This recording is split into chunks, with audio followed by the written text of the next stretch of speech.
Anybody curious right now how much more money they need to allot to a grocery budget?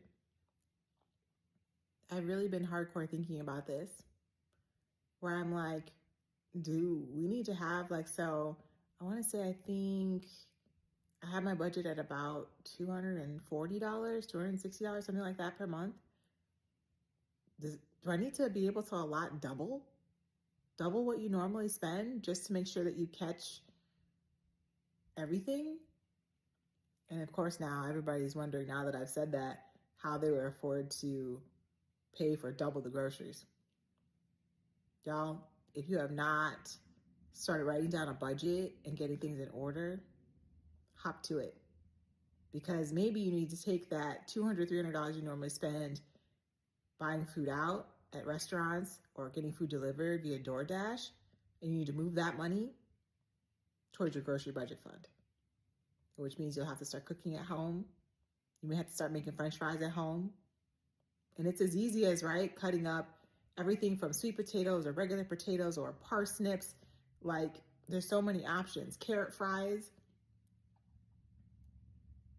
And I think we have to get really comfortable with alternatives, being able to also use what we have at home. So like I made a vegan lasagna soup and thought I had the lasagna noodles and didn't. And I was gonna go to the store today after an appointment, and I was like, no, just use what you have. I'm like, you have tons of other kinds of noodles in here. Like I had a whole Tupperware container, tons of noodles. And I'm like, and in my brain, I'm thinking, oh, well, the recipe calls for this, so I want to follow the recipe. And I'm like, yeah, but so you're going to spend another $5, $6, $7 on another box of lasagna noodles? So you have to be comfortable with being able to substitute alternatives, things you already have. So you're like, oh, I don't have nutmeg. Okay, so Google what other spice you can use in place of nutmeg. Can you leave it out? What else can you substitute in place of that? So we have to be really diligent about that.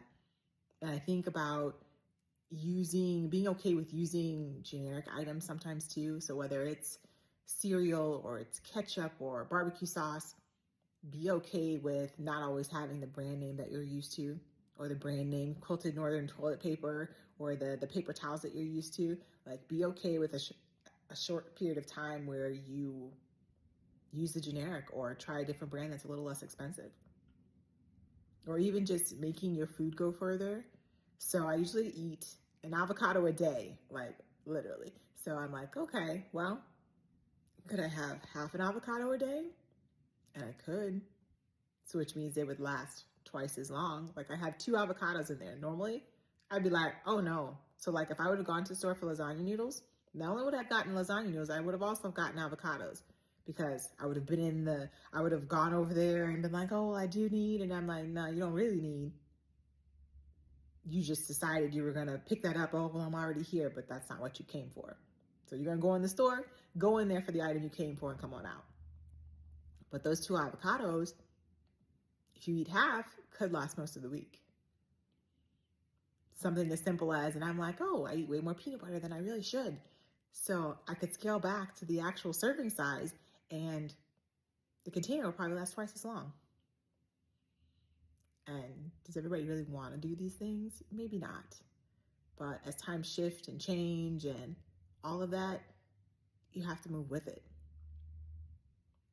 So just start taking small steps, small actions, really thinking about, okay, well, what can I make at home? Because I buy a ton of vegetable broth. Can I make that veggie broth at home from the scraps? I had tons of onion and carrot scraps last night. You can make a veggie broth from that. What can I make from home? I have a bunch of almonds that are left over. Can I make my almond milk? Which it literally is just, you just blend it and squeeze it through a cheesecloth. It's really not a big deal. It really isn't. It took less than 30 minutes. Rather than going to buy a milk container for $4, $5, $6 and then realizing, okay, I didn't even finish it. I ended up pouring the other half of the box of the container down the sink, which that has been me quite a bit lately. So you really have to figure out how to save and preserve and reuse and recycle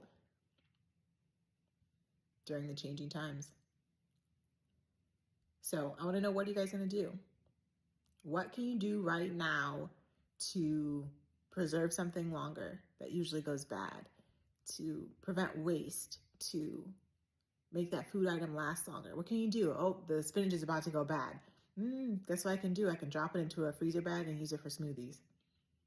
Or I can use it in the crock pot or the Instant Pot while I'm cooking. What can you do? So tell me what you're going to do to make things go a little further. You're going to try some different generic brands. You're going to try to freeze more things.